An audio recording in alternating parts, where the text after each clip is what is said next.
अब हम बात करेंगे कि हम इन्वायरमेंट से कैसे इंटरैक्ट करते हैं। तो जब भी हम इन्वायरमेंट से, हम लिविंग बीइंग्स इन्वायरमेंट से इंटरैक्ट करते हैं, एक कम्युनिटी लिविंग बीइंग्स की इन्वायरमेंट से इंटरैक्ट करती है, तो वो एक स्ट्रक्चरल और फंक्शनल यूनिट बनाती है।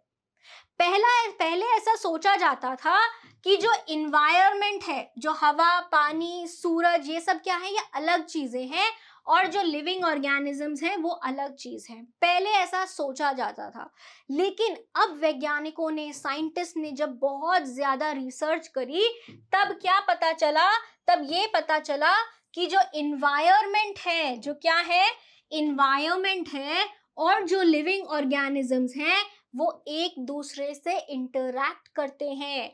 और ये इंटरैक्शन से क्या बनाते हैं, ये इंटरैक्शन से एक स्ट्रक्चरल और फंक्शनल यूनिट बनाते हैं लाइफ का, जिसको क्या बोला जाता है, इकोसिस्टम बोला जाता है। क्या बोला जाता है, इकोसिस्टम बोला जाता है।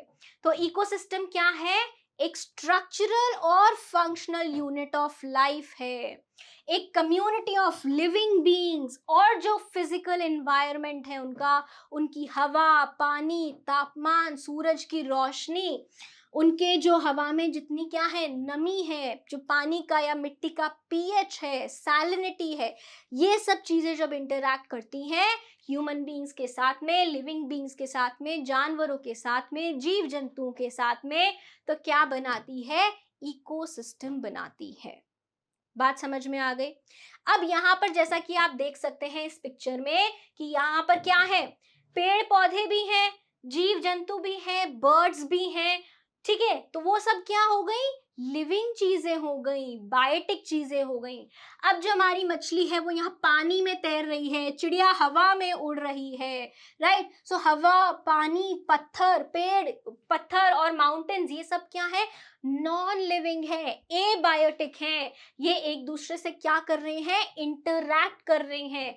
पेड़ पौधे क्या ले रहे हैं, पेड़ पौधे सन से उसकी एनर्जी ले रहे हैं, हवा से क्या ले रहे हैं, CO2 ले रहे हैं, और हवा में क्या छोड़ रहे हैं, ऑक्सीजन छोड़ रहे हैं।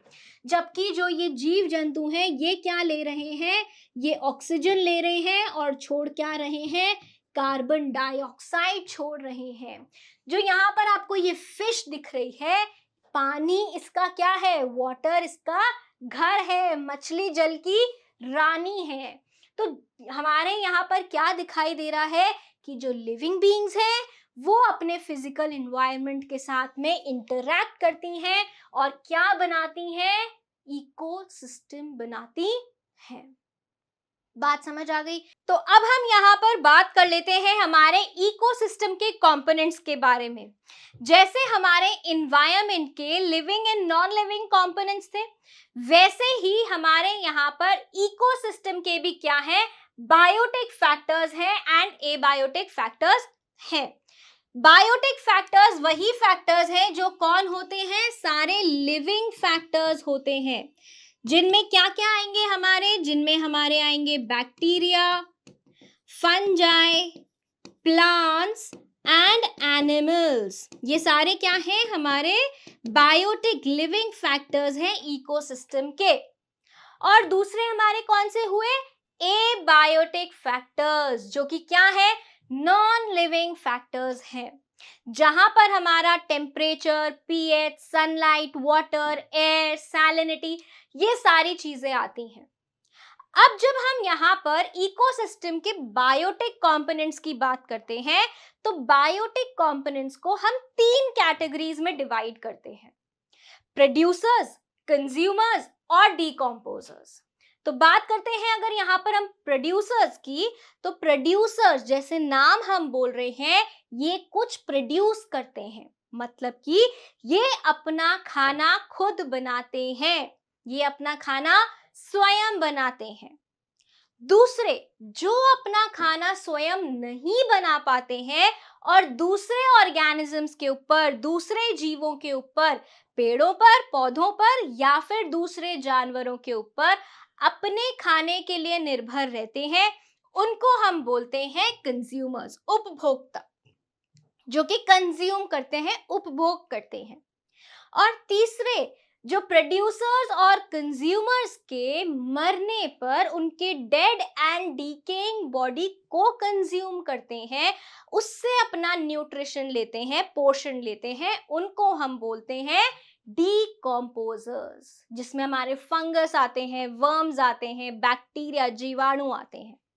तो सबसे पहले हम यहाँ पर बात करते हैं हमारे प्रोड्यूसर्स के बारे में। तो प्रोड्यूसर्स कौन हुए? प्रोड्यूसर्स हुए हमारे प्लांट्स और हमारी ग्रीन एल्गी। प्लांट्स हुए और कौन हुए? ग्रीन एल्गी हुई। साथ ही में और कौन हुए? हमारे कुछ ब्लू ग्रीन बैक्टीरिया। कौन से बैक्टीरिया हो गए? ब्लू ग्रीन बैक्टीरिया या ब्लू ग्रीन एल्गी, साइनोबैक्टीरिया जिनको हम बोलते हैं, वो हुए।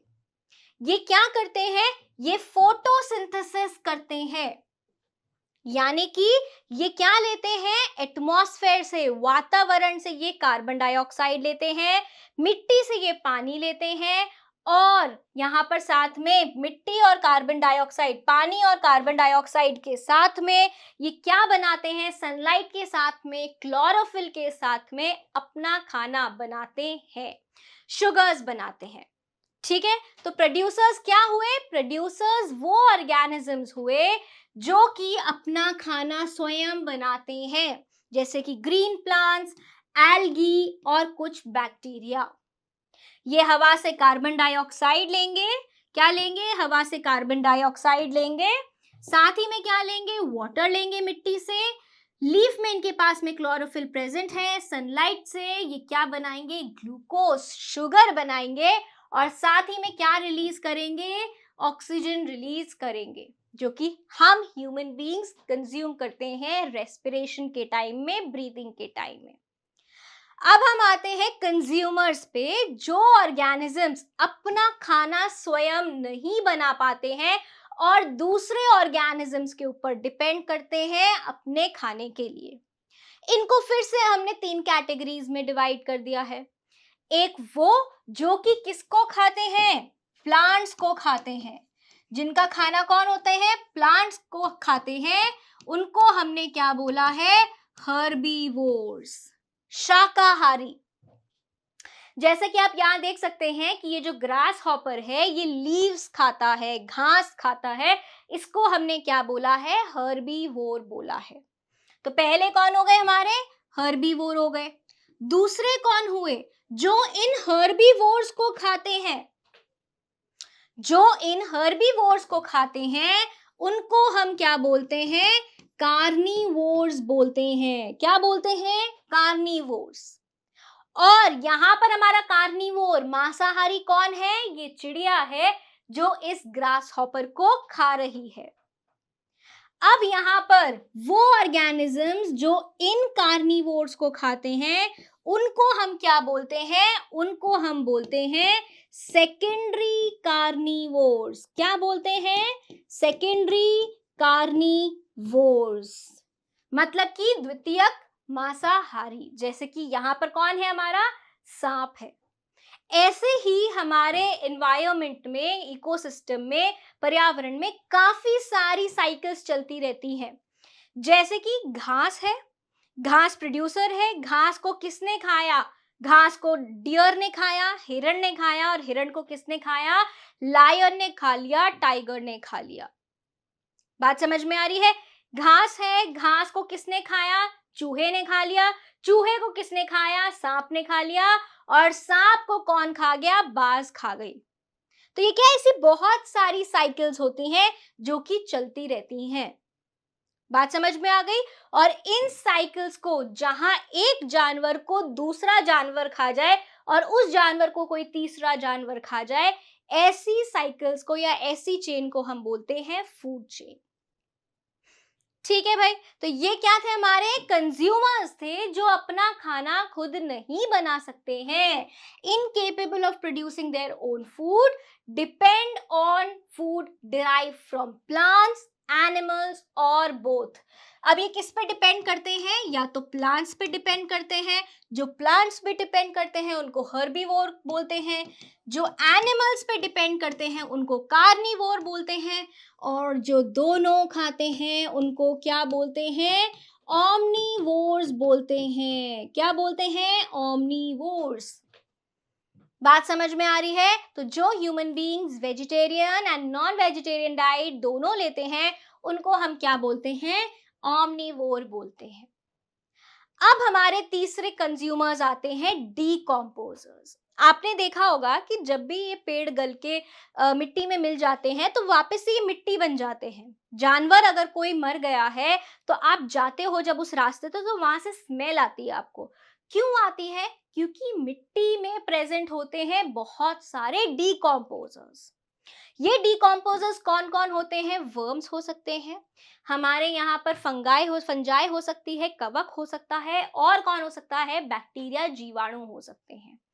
ये क्या करते हैं? ये कॉम्प्लेक्स ऑर्गेनिज्म या कॉम्प्लेक्स मटेरियल जो है, किससे? जो हमारे जो बॉडीज बनी हुई हैं, प्रोटीन से, कार्बोहाइड्रेट से, फैट से, इन कॉम्प्लेक्स मटेरियल्स को क्या करते हैं? सिंपल में ब्रेक डाउन कर देते हैं। सिंपल मटेरियल में ब्रेक डाउन कर देते हैं। किस किस में ब्रेक डाउन करेंगे? कार्बन डाइऑक्साइड में, नाइट्रोजन में, ऑक्सीजन में एंड अमोनिया में। तो वो जो स्मेल आती है आपको, वो किसकी आती है? अमोनिया की आती है, सड़ने की स्मेल आती है। क्योंकि ये सारे जो डिकम्पोजर्स हैं ये क्या करते हैं? ये फीड करते हैं डेड एंड डिकेइंग मैटर पर। किस पर? डेड एंड डिकेइंग मैटर पर। और किस में मदद करते हैं? वेस्ट डिस्पोजल में, क्योंकि ये वेस्ट है। डेड एंड डिकेइंग प्लांट्स और एनिमल्स क्या हैं? वेस्ट हैं। तो हमने इन्वायरमेंट का एक फंक्शन क्या पढ़ा था कि वो अपना ही वेस्ट एसिमिलेट कर लेता है। तो ये जो डिकम्पोजर्स हैं ये इन्वायरमेंट को मदद करते हैं अपना ही कचरा वापस से एसिमिलेट करने में। साथ ही में किसमें मदद कर रहे हैं? न्यूट्रिएंट साइक्लिंग में, पोषक तत्व के पुनर्चक्रण में। बात समझ में आ रही है? कौन कौन है ये? हमारे worms, earthworms, fungi and bacteria. तो ये सब क्या हो गए? इकोसिस्टम के हमारे बायोटिक कंपोनेंट्स हो गए। अब एक छोटा सा फ्लो चार्ट देख लेते हैं जहां पर हमने बताए हैं सारे कंपोनेंट्स इकोसिस्टम के। Abiotic component and biotic component. Abiotic में सारे क्या है? नॉन लिविंग, जैसे कि हमारा rain, temperature, sunlight, water and air. और बायोटिक में हमारे पास में तीन है, producers, consumers and decomposers. Consumers यहाँ पे फिर से तीन टाइप के होते हैं, herbivores, carnivores and secondary carnivores. तो ये क्या था हमारा? ये था हमारा इकोसिस्टम। उम्मीद करती हूँ कि आपको जो बेसिक्स हैं इन्वायरमेंट के और इकोसिस्टम के वो काफी अच्छे तरह से समझ आए होंगे।